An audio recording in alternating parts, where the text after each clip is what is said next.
The dream that you have seems endless, like a never-ending flow of nightmares and horrific events. You're mentioned and called for in the ether that is this dreamlike state, and from sources unknown to you, they call your name and tell you to expand upon the home that you live in infinitely until the day you die, so that the spirits may roam, and the spirits that do roam may be forever trapped within your home. That way you can never feel the same pain that they did from the explosive nature of the Winchester rifle.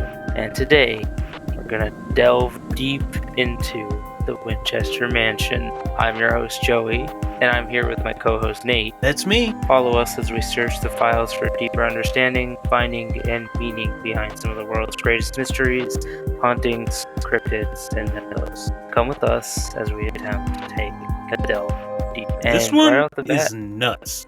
Yeah, it is definitely something that if you haven't heard it before, I'm surprised, and if you have, you will not be surprised at the amount of things that have happened here and the amount of history this place has, including about the woman that was building upon it. I mean, just a quick I rundown. actually didn't realize how tiny she was. Yeah, she's very short, stout. 4'10".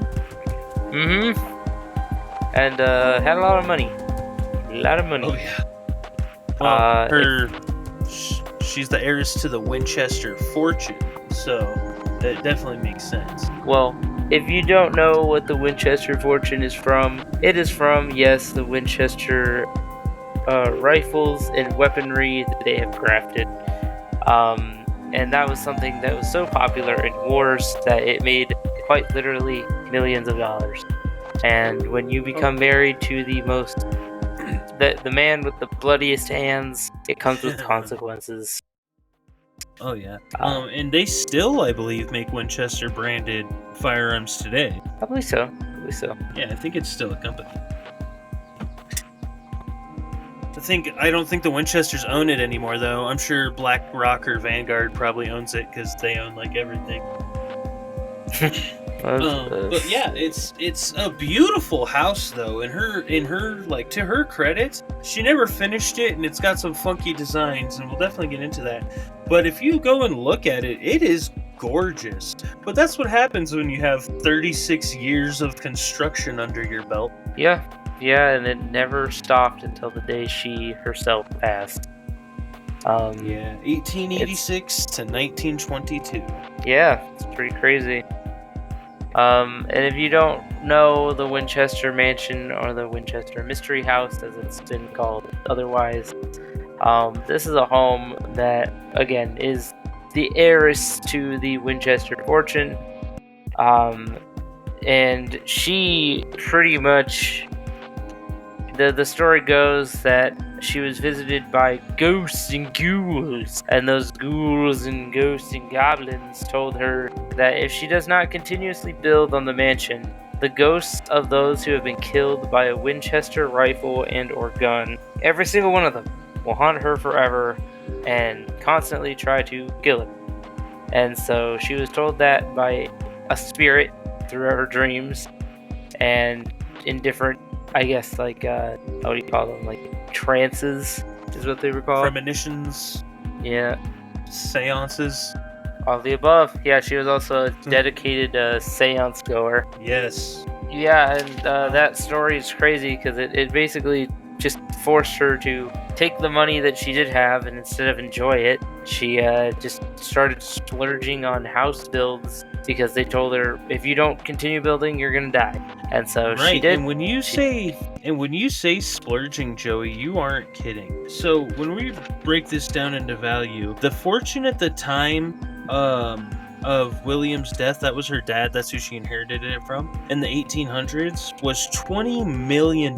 Back then, $20 million, that's today's equivalent of $504,239,683. So she had money. The cost to build the house back then was $5 million. That's a quarter of her fortune, which roughly goes to about $71 million in today's dollars. So it definitely was an expensive pretty penny. But that makes sense when you consider at the time of her death, it had 160 rooms, 24,000 square feet, 10,000 windows, 2,000 doors, 52 skylights, 47 fireplaces, 47 stairways, 17 chimneys, 13 bathrooms, and 6 kitchens. This is a mansion. Well, you can't forget the, I believe it's 22 secret rooms that were built into that's a whole different beast, too. All the secret stuff she built in this house. And a seance room. An entire room just for seances, yep. Just one big old seance room to speak with ghosts. Yeah, when they found that is when the rumor that she was psychic and that's why she was getting those premonitions or those whispers from the other side to build this, is she was actually secretly psychic the whole time. I don't feel like it was a secret. She was pretty elaborate about it. Yeah, I mean, she was pretty much like, well, this is my 17th kitchen, this is my 18th bedroom, this is the bathroom, and this is the seance room. Don't worry about that one. After that, you're gonna get right to. It's insane, and she built stuff in here too that like there's a staircase that goes nowhere. It just goes up to nothing. Yeah, there's a doorway that exits to outside, but it's on like the third floor. Yeah, it's just, if anybody just walks at it, they're not leaving without an injury claim. Yeah. There's weird stuff like that. Crazy. Well, then there's also doors that open, and it just leads to a wall. Yeah. So, yeah, there's a lot of stuff. And the idea with the house is that the rooms were supposed to confuse the spirits inside. And then it was supposed to keep them trapped there forever, pretty much. Wandering the hallways so that they could never find and kill her. Right. And she, what's crazy is she did this, but for all intents and purposes, besides this house, she was perfectly sane. Near her death, she put construction on hold. So after 1910, she didn't work on the house except for odd maintenance jobs, and in 1916 she added an elevator. But at that time she started building an investment portfolio, and her lawyer, I guess it was at the time, is quoted as saying she was far more successful constructing an investment portfolio than a mansion. So even though this happened, she knew what she was doing. Yeah, she wasn't insane. She wasn't a crazy raving lunatic. Yeah, by no means was she even given, because she'd also been to, doctors, had doctors and people, family come over, all sorts of people. And everybody that has made a claim denies that she was ever even slightly ajar from normal. She just had this premonition and these people, spirits talking to her, and she just was like, hey, that's just part of the gig, Oh, right? It's kind of like your one friend that puts two foods together that you're like, those two don't go together, but they're like, no, it's really good. And you're like, no, that's just a you thing. It's good to you. Sir, I understand that you like pickle and peanut butter sandwiches, but I can't get on it. They're like, it'll change your life one day. It'll change your life one day. I got a buddy that'll put a scoop of vanilla ice cream on top of cold mac and cheese and eat that. Yeah. I'm glad I could ruin your day too. I'm curious because I'm like, is it like Kraft Mac or is it No, it's like a baked mac and cheese. He makes his own. It is a good mac and cheese. I'm not gonna lie. I've had it freshly cooked. It's a great mac and chease. Now, but could I make a ghost fridge overnight? Make me 17 orders of it in each kitchen? That's the real question. Dude, if you could make ghosts do anything, I would never clean again, bro. I keep telling my buddies that are playing Monster Hunter with me, I'm like, bro, I swear, I would just need one indentured cat servant like that. Life would be exponentially better. It just would. It is important to note too that while she lived here, even though she was doing what the ghost said, she still wasn't immune from tragedy by any means. Sarah Winchester had, when she moved into this house, her daughter was an infant, and the daughter died pretty young due to an illness. William died from tuberculosis, and that's how Sarah became the heiress. And she never, as far as I could tell, really had many more kids or anything like that, which is why she had that investment portfolio drawn up. It's not like she had a huge family. Yeah, it was also the same thing that she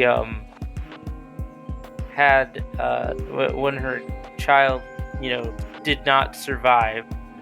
Right. It was interesting afterward because her sisters and people close to her said that she just never recovered, and that's why she never wanted to try having a kid again. She just never recovered from that experience. So it's so rough. Well, I mean, and I know that it was only 1880, 1881.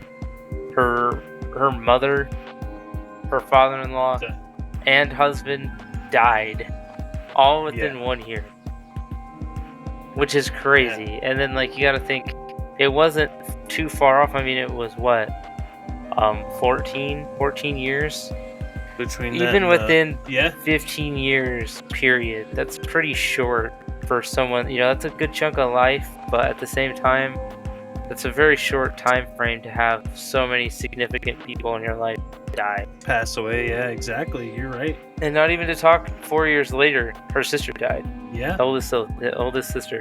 Yeah, so she definitely was suffering from a lot of loss and stuff. She's also not the only one who ever had experiences, shall we say, in this house. Yeah, there's a lot of people, including the people that she hired to help upkeep the home, experienced a lot of stuff. Oh yeah. Sorry, I just want to mention, I'm reading this here too. They only waited 9 months after her death to turn it into a tourist attraction. I can't be surprised though. I mean, I've seen houses on the market that sell after a murder, 2 weeks after. It'll buff out. And you're like, what? It'll buff out of the floorboard. It's alright. Okay. Right. So there's a few different types of hauntings at this house.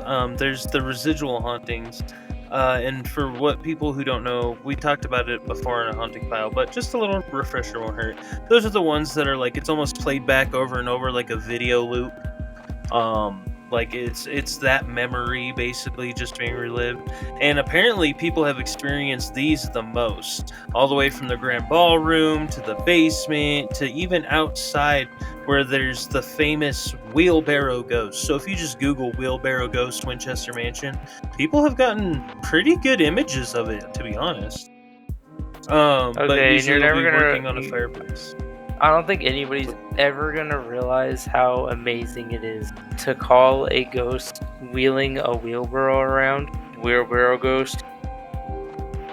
It's one of my favorite names for a ghost, because you get the lady in black, the lady in white, all these spooky codes, wheelbarrow guy. And that's who you are, eternally, forever. The rest of your haunted life, and you're just a wheelbarrow guy. It reminds me of Danny Phantom. I am the box ghost. Yeah, that's what I'm saying. It's bro. You couldn't be the farmer or the farmer's hand or something cool like that. Now you just gotta be well, he has a wheelbarrow and he's a guy. Wheelbarrow ghost. Sorry, guys. And then there's another one that people just call Clyde. Apparently he was a well-known worker around there at the time that passed away during something, and he's often seen, working on the fireplaces or painting the walls. But they know his name, and so they just call him Clyde. That's the thing about these ghosts is dude, that's gonna suck. You're eternally just painting some dude's house, right? Forever. But to them, they're reliving that moment over and over, so it's not eternal for them. It's just one moment that they're experiencing over and over. So to them, they don't experience it as eternity, I guess. I don't know. Maybe they're not. Maybe it's like that with Edge of Tomorrow. They're just resetting every time. Which even still, is that better or worse to not know you're stuck in a time loop? Oh, that might be worse. If Bill Murray never figured out the trick to Groundhog's Day, or whatever, and just like forgot he was reliving the same day every day. Yeah, imagine. Just like, oh man. Jesus, yeah, no, I hate that. No thanks. Another one here is the more intelligent hauntings. And this one, the spirit tends to almost interact with the living world. You know, there's more of like a conscious effort behind these things. They have, you know, like these are the ones that like pull on your shirt or whatever. This is called an intelligent haunting. Longtime maintenance worker Denny. I love how we're on a first name basis with all these workers. First of all, Denny, Clyde, wheelbarrow guy. They've probably been there for so long that they probably are just like, oh, there's Dennis. Yeah, he's pretty cool. He's been here. Steve. I've seen him over here for about 60 plus years. Oh, okay, cool. Yeah, but he has a fun, intelligent hunting experience. So he enters the water tower, and he hears these footsteps above him, just like the patter of little footsteps, and he basically yells out to go, you know, this structure's off limits, you can't be in here. He didn't know who it could be because no one was supposed to be in there. And he starts going up the tower. It's a 3-story structure at this time. But he says the footsteps always seem to be one step ahead and one floor above. And his search only ended when he hit the roof of the unfinished building. And there was no one there. So the ghost just made him climb the tower. He's like, get your steps in, bitch. I was gonna say, I was like, do we have a determination of this man, and if he was having heart issues or anything, needed him to work out a little bit, you know? It's like a ghost that improves your health. Like, oh, crazy. Stairmaster ghost. And then, of course, the third type of haunting is as common as the residual hauntings, if not more so, and those are the shadow figures. And those have been... If I were to go over every shadow figure experience here, we'd be here all damn day. There's just so many. They usually, what I have noticed though, is they almost always seem to be on the second or third or, you know, floor, like up. They almost always seem to be up. Interesting. Yeah. But yeah, there's tons of shadow figure experiences here. One of the tour guides says that they never have a tour without some kind of experience, and honestly, you just have to do it yourself to really experience it. And they now do all-day tours, I guess. It says all new daily tour, walk with spirits. And then they walk with you through the house and explain stuff. And I guess they have some kind of thing happen every time. I always question that when I see that in a tour guide-y thing. Like that, it could be true. Don't get me wrong. With the amount of energy and stuff here at this place and stuff that happened here, and the weird part about the ownership of it, is that really, in terms of the home, nothing terrible really happened. A couple workers died in construction, but that was it. It was just random workplace accidents. It was two or three too. Yeah, but they didn't die on the property. No. They got hurt on the property and then died later. Yeah, so it's kind of like a odd scenario, because like with our asylum episode, we're kind of like, this is obviously haunted because there's millions of bad things that happen here. These things were horrible experiments and stuff like that. Like here, it's like it's kind of just a house. But I think the idea that she was willingly playing with like seances and spirits, I think she brought it on herself more than the Winchester rifle type thing, right? Yeah, that's when you find out her motivations for it, you're like, okay, I see two things happening here. Like you said, one, she did it to herself. She opened something that she shouldn't have opened, messing with something she shouldn't have messed with. That messed her up. Or two, this is a curse. This isn't a haunting. Like the ghost of like if my dad was in the military, right? And he has a kill count, okay? If those ghosts were to come haunt me and they were in a whole different area, you know what I mean? Like that doesn't make any sense. That sounds more like a curse. Someone directed all these ghosts to that person. Like, and then that brings on, there's been rumors that it was tainted land. Someone said that it was a Native American burial ground, but that doesn't hold water if you try to go look it up. Like No, well, I was like, I still have access to like the realtor websites and stuff, Right. so like I looked up a lot of the stuff when you're, because you can look at pretty much any house when you're like a realtor. You get access to like a lot of the housing stuff. It's like you can see values and like previous history of different places. It's like a small perk that comes with it. Well, so I was looking at the area, and the area is really not. It's like very bougie. If you look at it, it's kind of nicer area. It's not anything crazy, and even like past wise, not a lot of crime, not a lot of like stuff happened even It's within a the quote last unquote good neighborhood. in the case of 300 years, yeah, give or take 300 years, not a lot happened. And even back 500, 600 years, the history of the house, it was newer. It was newer when they even had it. So it wasn't even like it had been old. Yeah, when she bought it, it was an history to 8-bedroom farmhouse that was like you said, really new construction when she bought it. I mean, relatively new. It was like 8 to 10 years old. It was fine. And so, like, this is just one of those cases where, like, I would think that you could be right with the curse aspect. I mean, if somebody had, like, a bunch of their children in a war and die or whatnot, and then you could curse somebody, like, oh, I cursed. I don't know why you would curse the Winchester household instead of the person that killed whoever. I don't know. Right. Well, it doesn't go into how her dad died, so it could have been, if it was like a curse, you know what I mean, paranormally speaking, it could have been like, you and your children and your children's children, like, will feel the wrath of these, blah, blah, blah. And who knows? It doesn't really say how he died. Yeah, exactly. Okay.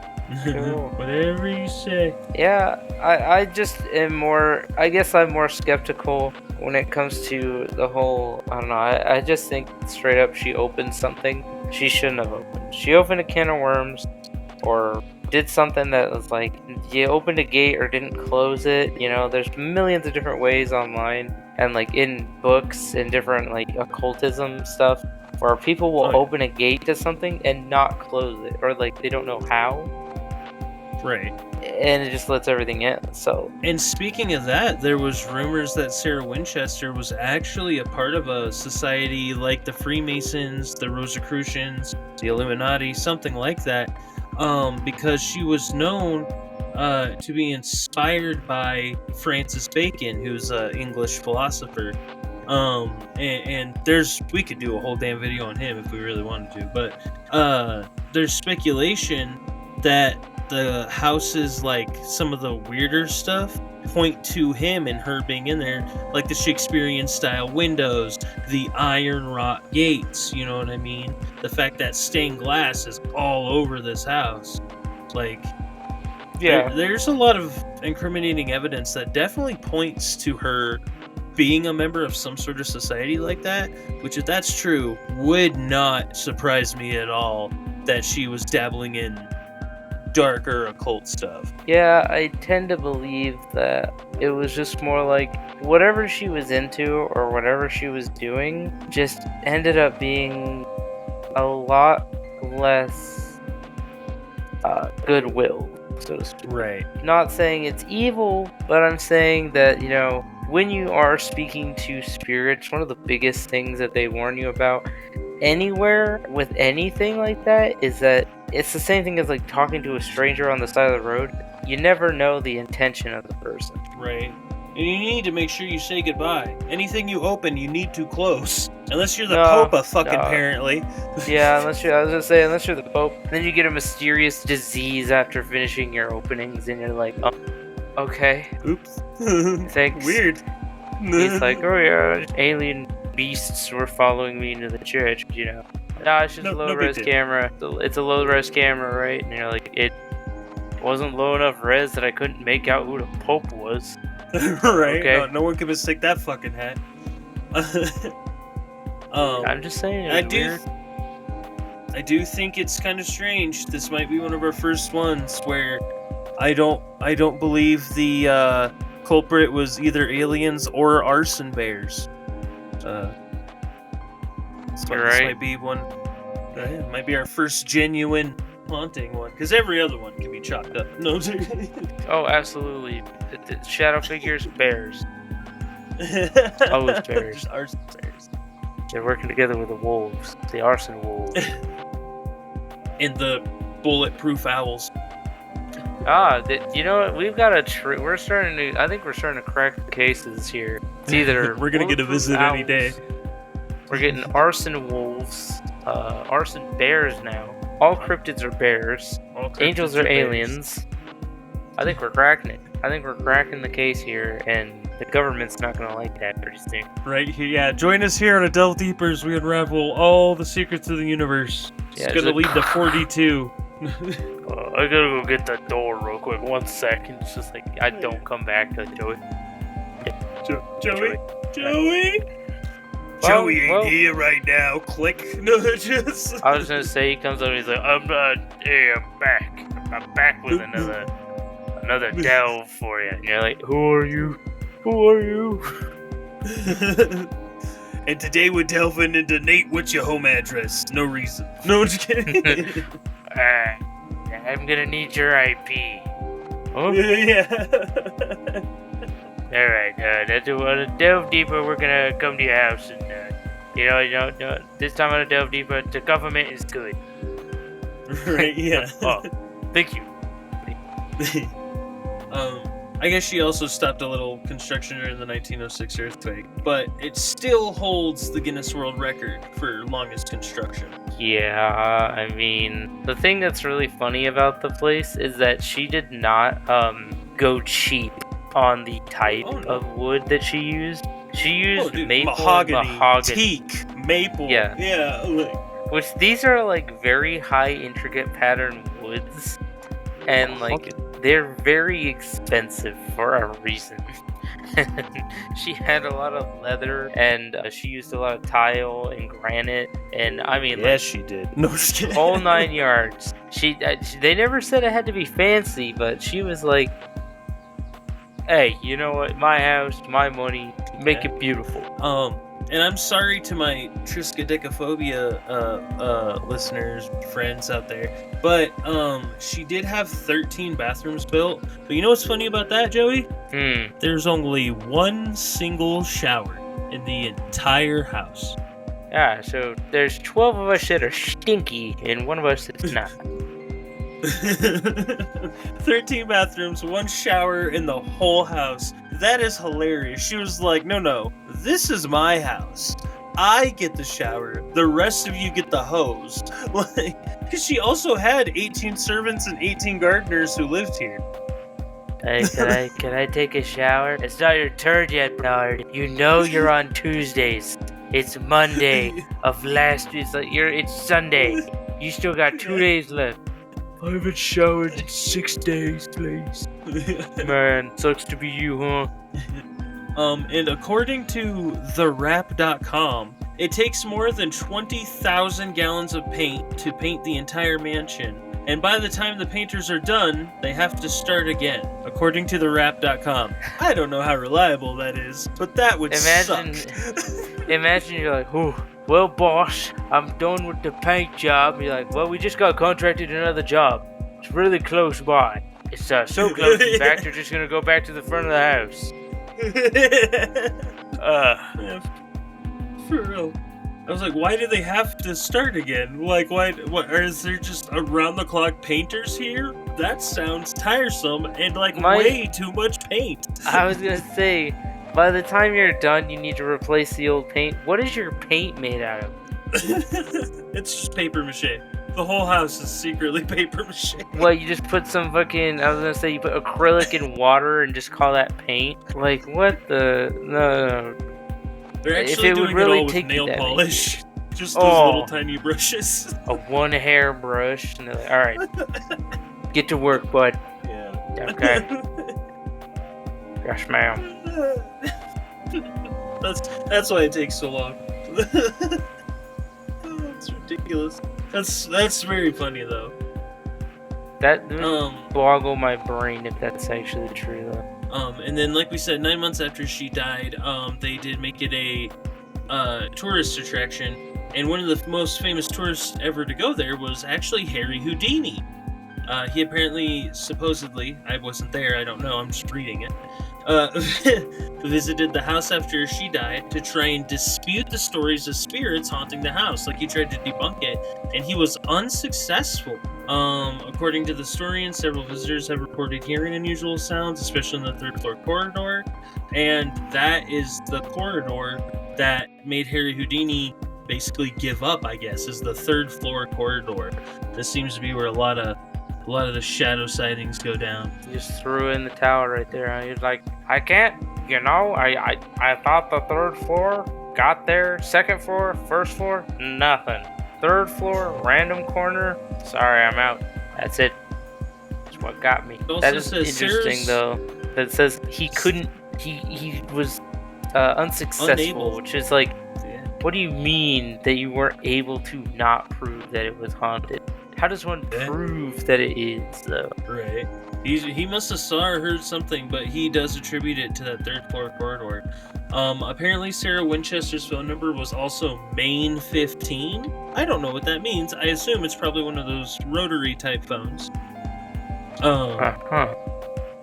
But what's funny is she's an heiress, so she wasn't making money, you know what I mean? She inherited a fortune. So they have her listed in the phone book at the time as a fruit grower, because they had to put something.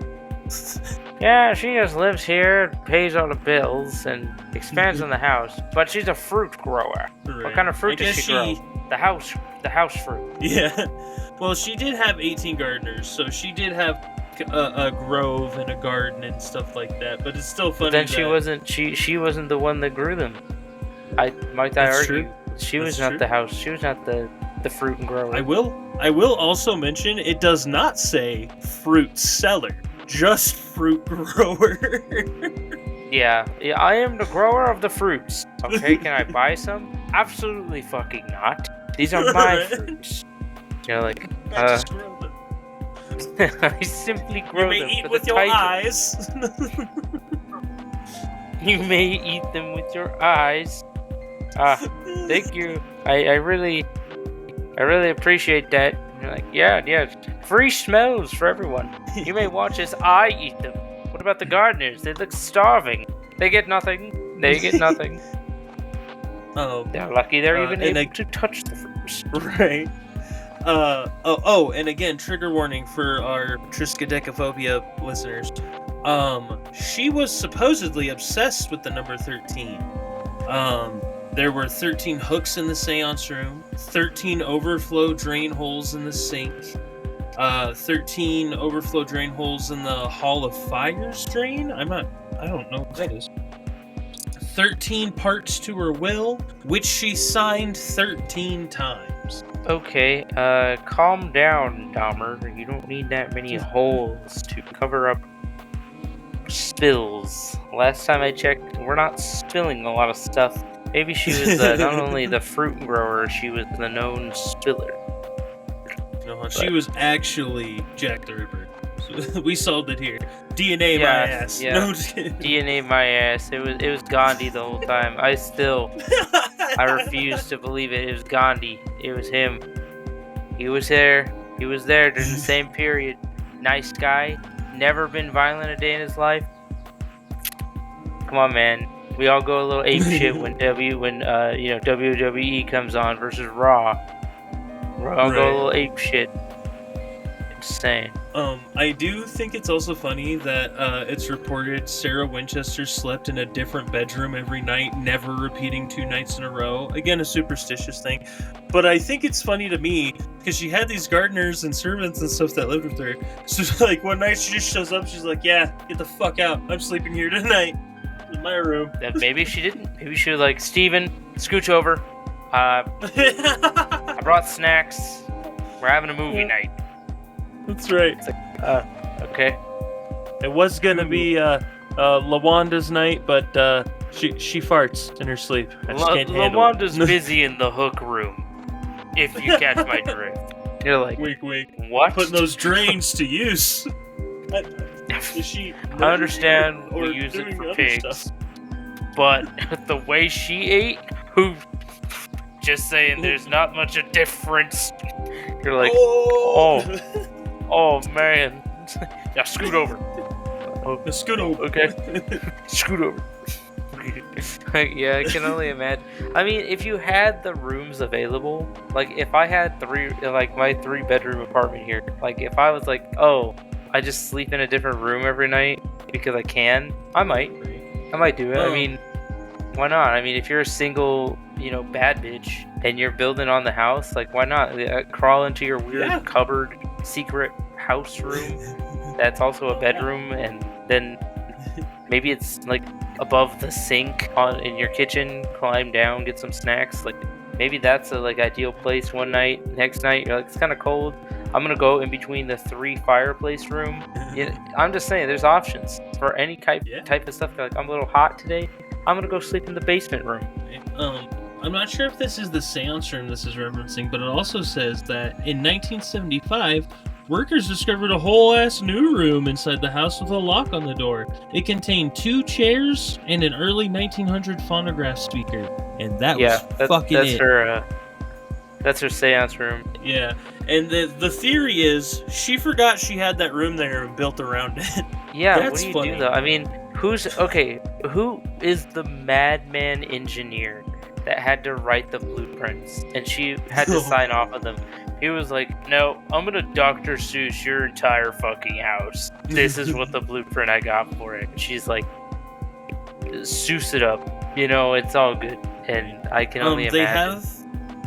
They have found some creepy stuff there too, though. For instance, they found a hidden safe in one of the ballrooms, and the only thing inside was 2 locks of hair. One from Winchester's deceased daughter, and one from the husband. That was it. That was all that was in that wall stain. I feel like that's not too weird. Not for her, because I know plenty of people in my life that keep a baby tooth of each of their kids, and in my opinion, yeah, it's kind of weird. But in their head, it has to be sentimental to them. It's not like a cursed item. They're like, oh, this is just a memory for me that I never forget them. Like memorabilia, right? It's like, yeah, my mom used to keep our umbilical cords and stuff and a lock of hair from our first haircut when we were babies. So yeah, it's like it's not as weird in my opinion. Now, as a modern age man, I don't think I would do that. I don't think I need to keep a body part. I mean, we have ways to take videos and upload them to the cloud and take pictures and have we have millions of different ways to save memories now. That doesn't cost $80 and doesn't weigh 120 pounds on your shoulder. So for real. I feel like it's not. It's probably creepy to us in a modern age, but when you really didn't have much, it's kind of the only way you can remember them, right? Or get a sense of you sniff the hair once in a while and it gives you that shot of memory juice, stuff like that. So I can't think that too weird. I know that they found weirder stuff in your house though, so I'm gonna let you go ahead and just do your thing, but I just want to say that out there. No, you're good. They did find that they found several old toys. They're not sure if they were Sarah's dolls or if she bought them because they reminded her of her daughter. But throughout the house, they found several of, those old school creepy ass dolls. Porcelain. Because Sarah had money, so it was the ceramic dolls. Yeah, porcelain. Yeah, porcelain. Thank you. Yeah. The same stuff toilets are made out of. Just want to say. Anyway. Fair. Yeah. I mean, I can't argue that. They found several what looked like handmade dolls too. Basically bundles of sticks tied together. You know what I mean? Get attributed to her also being considered a witch. Yes. Or someone of the occult, which she does have a lot of weird stuff like that. Not only dolls, but she also has had some occult symbolism written throughout. She had a big iron kettle, dude. Yeah, she had some weird stuff that kind of pointed towards, I think when she meddled with the seances and stuff, she was trying to, I think in my opinion, and this is just my opinion, I think with all the evidence of the things that she has and the stuff that she's gathered over the years, I think her goal with the seances and whatnot, was to speak to her husband and daughter. Yeah, she And does that's seem the very focused on them through all of it. And all those different items and things are attuned with the same seance that we kind of see. Same with like the different symbolism that she uses. The collection of porcelain dolls that either had similar hair to her daughter's hair color. Like she had that a lot. So like in my mind, I don't think she was a witch. More or less someone that just missed the people that she, because you gotta think, she lived on for years after their deaths. So and she was alone most of the time too. Like she really didn't have very many people left after all of them died by 1884. So the rest of her life was just kind of her, I think, recuperating and trying to talk to them through seances, as she found a way, like this is her way of saying like, oh, I can finally talk to them again. And so she just went hard into it. And I think when she kept going as hard as she did, she opened up a portal to something that she shouldn't have done. And in turn, she kind of caused her own pain. And at the same time, I don't think she ever found that closure from the seances that she wanted to. I think you're right. And as sad as that is, I think that's just my favorite conclusion. And I haven't seen other people talk about it. I come to that conclusion myself because I know a lot of people will say, oh, well, it's just scary stuff. It's not meant to... It's like, in reality, I think it's just more sad than it is. Yeah. Like more sad and tragic than it is a horrific thing. In the reading room / library, they found all sorts of books too, lots of which were occult related. Now they didn't have any, they didn't find a book that said, "Hey, I'm a big fucking witch," but a lot of books they did find kind of how to resurrect your dead family. Yeah. A lot of books they did find, though, do tend to relate to that theory or somehow tie back to that theory. But what's crazy, too, is not only did all of this happen and she was not insane, as proof with her investment portfolio and some of her innovations that she's credited for, she was very intelligent. Historians credit Sarah Winchester for being the first person to use wool for wall insulation, which at its time I'm sure was groundbreaking. Today, terrible insulation. But back then, I'm sure it was wonderful. Well, it's better than sticking a few logs together and hoping that the air doesn't seep through. Fair, exactly. Yeah, for its time, it was a huge breakthrough. And she's also apparently the one that created indoor cranks to open windows, which is still a thing, and I know that because they're on my fucking house.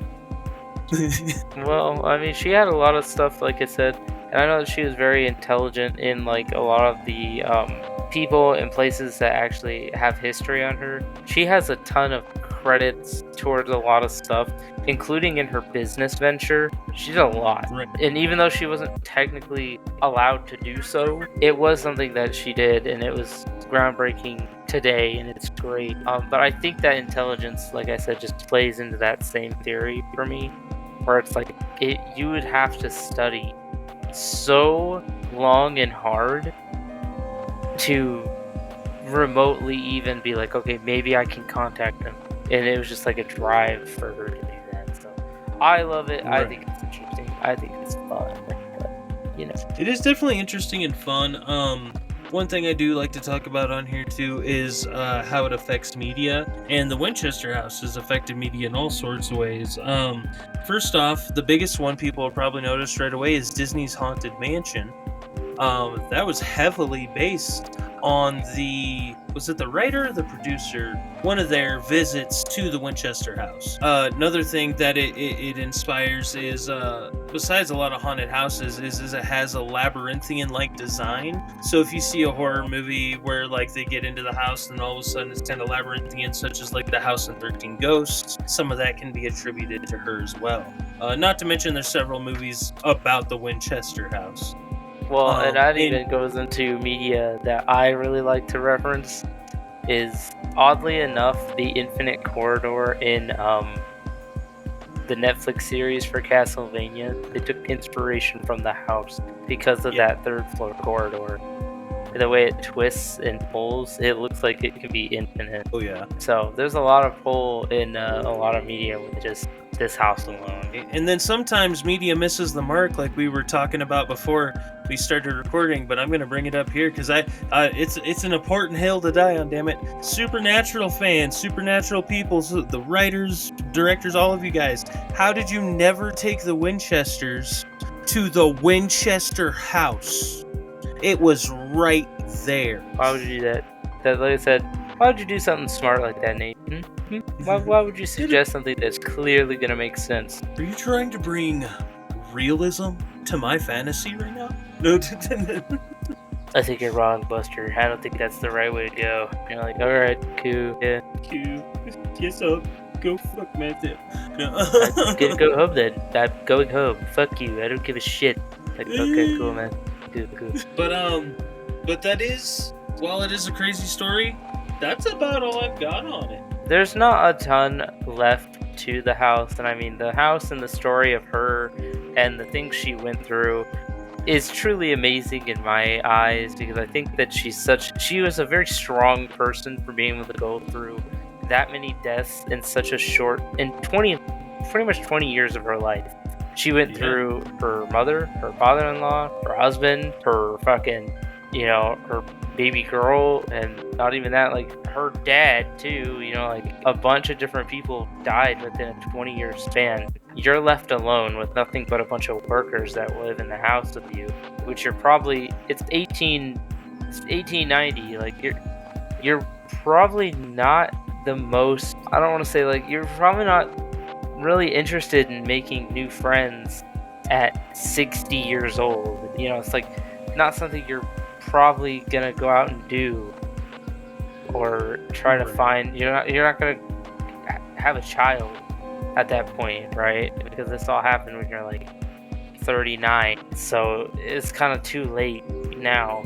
So you're kind of stuck being alone in this weird area where you're like, okay, well, I just have to keep building on this house, or I'm gonna die, and it's gonna be all for nothing, right? And so, in terms of her strength, I find it very interesting, because I think she's a very strong person, and at the same time, I think that my theory goes a long way with, if you had that many people die in your life that quickly, as young as you were. I mean, she was 40 at the time, like around 35, 40 years old, when she had all this happen to her in the span of 20 years, So by the time you're 55, 60, it feels kind of more like, during that time, she probably did turn to occultism to try to cope with those deaths and cope with those things. And then in the process, maybe in the beginning before the house thing even started, she was just trying to contact her baby or her husband or her mother-in-law, anybody. And she was trying to contact those specific people. And at the end of the day, you end up summoning a bunch of whatever comes into your house. Leonard, no. But I think it's just interesting, because I think that it explains it to me why she would have all those things, why she would try so hard to have like a seance room, why she kept pushing into the occult even after this occurred and she's building onto the house. She's still doing it. It's a way for her to cope and try to contact them. Meanwhile, and she was apparently beloved in her community too. Like, she never hurt anybody. Like, she just did her thing. She was growing fruits. Apparently. And like I said, I think that's all I have on it as well. But I love the idea that this is like just such an interesting home, such an interesting concept. I think her story needs to be pushed a little bit less towards she's a witch and an occultist storylines that we've heard. Side. I think there's a lot more sympathy to be had, and you have to put yourself into that time, that era, and kind of think about, like, if you had no other choice, you would probably do the same. And so I like to think that she's a great person, a fantastic, intelligent woman, and a very strong one at that, for going through everything. And I think she just made some simple mistakes that caused her house to be haunted. Because I'm saying this right now, if it wasn't apparent already, I believe this place is haunted. Oh yeah, 100%. Yeah. There's no way you have Harry Houdini of all people come into your house to try and do be like, I don't think these ghosts are here, and then he comes and he's like, actually, I think the ghosts are here. Like, yeah. I have changed my mind and I need new shorts.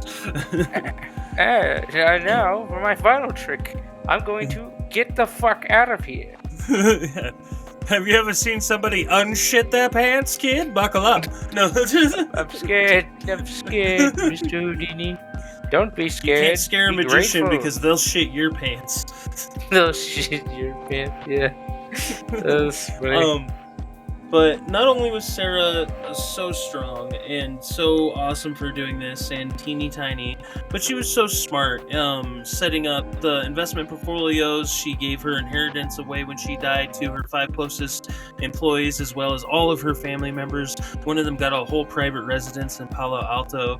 And then the rest of it went to the William Hearst Memorial Hospital or whatever that was there. Which I don't think exists anymore, but that's okay. But she was so smart in setting those things up, and in doing smart setting things up decisions, Joey, I feel like we should do something smart, and you should set up the people with your account information. Yeah, so what you're gonna want is my SSN. I'm just kidding. For Patchwork Games and Patchwork Media, this is a show underneath my company, Patchwork Games, but we are underneath my branch of media, which is just the same name, but media instead of games. And you can find us at patchworkgames/patreon.com, and you can go support us for $1 or $2, $10 if you please. You know, anything like that. You get, not only are you gonna get some extra cool stuff from us later in the year, you're also going to be able to get all my games on there, my TTRPGs. Right now I'm holding a promotion for Parasitic Paradigm. If you go snag the book in its current state, it is $10 off its base price as of right now, and every time we come out with an update up to version 1.5, you will get that version for free. And after 1.5, it's going to be up for full price. It's going up on BackerKit, and it won't be available for you to get the free updates as it's coming. It also means that you'll be able to join our Discord as well. And if you have TTRPG advice, or maybe you played the game and you think there's things that could do better, by all means shoot us a message, or shoot me a message personally. You can do that over at patrickgaming@gmail.com. If you guys are ever interested in just reaching out and giving us a quick email about rewards, or if you guys want to do a sponsorship deal with us, by all means go ahead and do so. I have a couple up my sleeve, and including next time, Nate, we actually have our own sponsor. Our very first sponsor coming out next episode. Heck yeah! So I'm very excited for that, and I can't reveal it right now, but I will reveal it next episode. But for now, if you guys want to go check out Patchwork Games /patreon.com, please go do so. It helps me, helps Nate, and it helps my invisible brother Antonio, who works at the producer side behind the scenes. So yes, and if you guys go and do the $10 Patreon subscriber thing, Joey has no idea I'm about to say this, but I will mail all of you a personal topless picture with me giving my thumbs up. It's gonna be of me. It's not gonna be something great. It's gonna be me, but I won't wear a shirt, and I'll put 2 thumbs up, and I'll mail that to you. Yeah. Cool. I will give you a PNG cutout of me doing the same. Yeah, just a cardboard. You can have a personal. We can start our own calendar, Nate. Start our own calendar. There you go. Patchwork Games. I've got a cowboy hat. You know, I could pull it off. Don't worry. I'm gonna get a Jurassic costume and a G-string. Unrelated, but no, I'm just kidding. They're both the same. What are you talking about? Those things are in the same vicinity. Absolutely. But definitely go check out that Patreon. Go check out Patchwork Games, PATCHWERK or Patchwork Media. And go check out their Patreon. Share, like, comment, subscribe, all those good things. If you're looking for funny voices, if you're looking for something like this, or like something like this, go ahead and give me a ring. That's Blizzard Wizard, BLZZRD, at blizzardwizard.com, or you can find me under that name under all of our socials. We love our Delvers. thank you guys for all the love and support. You've been great, wonderful people, and I am your voice guy if you need anything, so feel free to hit me up. Yeah, and look forward to all the cool, fun things we have coming up. It's going to be absolutely awesome this year, and I'm looking forward to what this show entails and what my other show entails, and it's going to be great, a great year. So until next time, we have a very special guest, and we have our very special advertisement spot. That's not us, and so look forward to that next time on a Delve Deeper, guys. So see you later.